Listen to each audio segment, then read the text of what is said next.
اس آیت کی ایک خوبصورتی یہ ہے کہ اللہ تعالیٰ نے یہ نہیں فرمایا فی صدورہم مرض، بلکہ یہ فرمایا فی قلوبہم مرض۔ بہت فرق ہے صدور اور قلوب میں۔ آئے میں آپ کو سمجھاتا ہوں۔ میرے خیال سے آپ میں سے سب کو سورۃ ناس آتی ہوگی، الذی یوسوس فی صدور الناس۔ ہم یہ نہیں کہتے الذی یوسوس فی قلوب الناس، ہم کہتے ہیں الذی یوسوس فی صدور الناس۔ اگر ہم کہتے فی قلوب الناس تو اس کا ترجمہ ہوتا وہ جو لوگوں کے دلوں میں وسوسے ڈالتا ہے۔ قرآن کہتا ہے وہ جو لوگوں کے سینوں میں وسوسے ڈالتا ہے۔ دل اور سینے میں کافی ڈفرنس ہے۔ دراصل سینہ ایک جگہ ہے، اور اس جگہ کے اندر جو ٹریجر ہے، جو خزانہ ہے، وہ دل ہے۔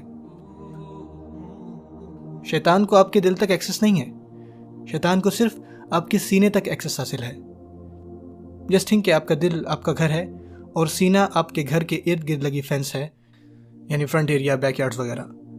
شیطان آپ کی پراپرٹی تک ایکسس کر سکتا ہے، لیکن وہ اس میں داخل نہیں ہو سکتا جب تک کہ آپ دروازہ نہ کھولیں۔ اور دل آپ کا گھر ہے، یہ لاکڈ ہے، یو کین لیٹ ہم ان۔ لیکن جب وہ آتا ہے اور نوک کرتا ہے، ہے کچھ سننا چاہو گے؟ میرے پاس تمہارے لیے کچھ ہے۔ ہمیں پتہ لگ جانا چاہیے کہ یہ شیطان ہے۔ اس بات کو محسوس کریں کیونکہ وہ بہت قریب ہوتا ہے، وہ سینے میں ہے اور اب وہ سینے میں وسوسے ڈالے گا۔ اور جب کوئی باہر سے کھٹکھٹائے تو کیا وہ اندر سنائی دیتا ہے؟ جی ہاں۔ اور ہوتا کیا، بعض اوقات لوگ نوک کرتے ہیں اور آپ ان کو بھیج دیتے ہو، اور بعض اوقات جب لوگ نوک کرتے ہیں آپ دروازہ کھول دیتے ہو۔ اگر آپ نے کئی دفعہ دروازہ کھولا تو وہ چپ کر کے اندر آ جاتا ہے، اور جب کوئی باہر والا اندر آتا ہے تو وہ گھر کو ری ڈیکوریٹ کرنے لگتا ہے، رائٹ؟ اور پھر کیا ہوتا ہے؟ اور جب آپ اسے اندر آنے ہی نہیں دیتے تو آپ کی ایک اپنی سینس ہوتی ہے کہ خوبصورتی کیا ہے، کون سا کلر اچھا ہے، کون سا فرنیچر خوبصورت ہے۔ لیکن جب آپ کسی اور کو اندر آنے دیتے ہو تو ایک دن جب آپ گھر آتے ہیں تو کیا دیکھتے ہیں کہ دیواریں پنک ہیں، فرنیچر گرین ہو گیا ہے، اور پلیٹیں پرپل ہیں۔ آپ کہتے ہیں ہوا کیا ہے؟ اوہ یہ میرا ٹیسٹ ہے، مجھے یہی پسند ہے، وہ آپ کے کچن کو لیونگ روم بنا دیتا ہے، باتھ روم کو گیسٹ روم بنا دیتا ہے۔ آپ کہتے ہیں ہو کیا رہا ہے ادھر؟ یہ میں آپ کو کیوں بتا رہا ہوں؟ کیونکہ اگر آپ نے شیطان کو اپنے دل میں داخل ہونے دیا، اپنے گھر کے اندر، تو جو خوبصورت ہوا کرتا تھا وہ بدصورت لگنے لگے گا، اور جو بدصورت تھا وہ خوبصورت لگنے لگے گا۔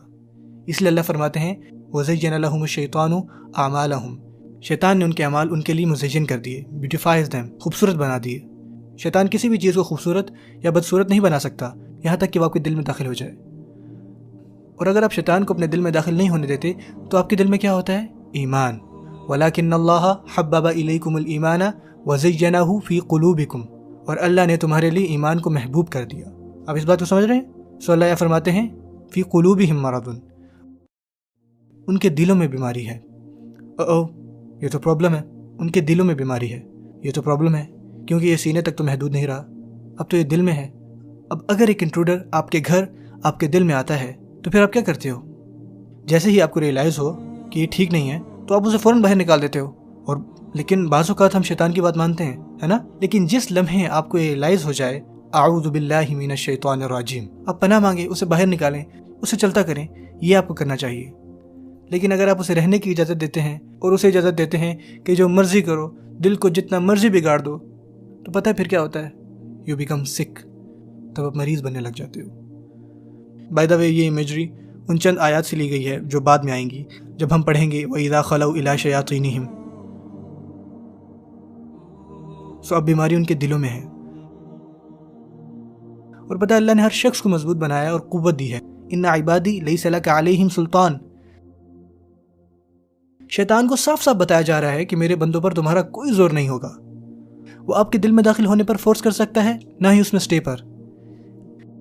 جسی لمحے آپ نے شیطان کو گیٹ آؤٹ کہہ دیا، he has to get out. So اگر آپ نے اسے اندر داخل ہونے دیا اور اس کو وہیں بسا لیا اور آپ سمجھیں کہ اس نے آپ کو کنٹرول کیا ہوا ہے، لیکن حقیقت میں آپ نے کبھی اسے باہر ہی نہیں نکالا۔ اللہ نے اسے نکالنے کے لیے آپ کے لیے ہر ٹول کو پاسبل کیا ہے۔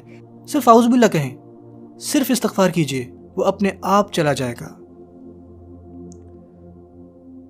By the way, us video کو دیکھنے کا آپ کا بہت شکریہ۔ پلیز اس ویڈیو کو شیئر کریں۔ آپ کا لائک کرنا، آپ کا کمنٹ کرنا ہمیں فائدہ نہیں دے گا، لیکن آپ کا شیئر کرنا آپ کے لیے بھی صدقہ جاریہ کا باعث بنے گا، اور ہمارے لیے بھی۔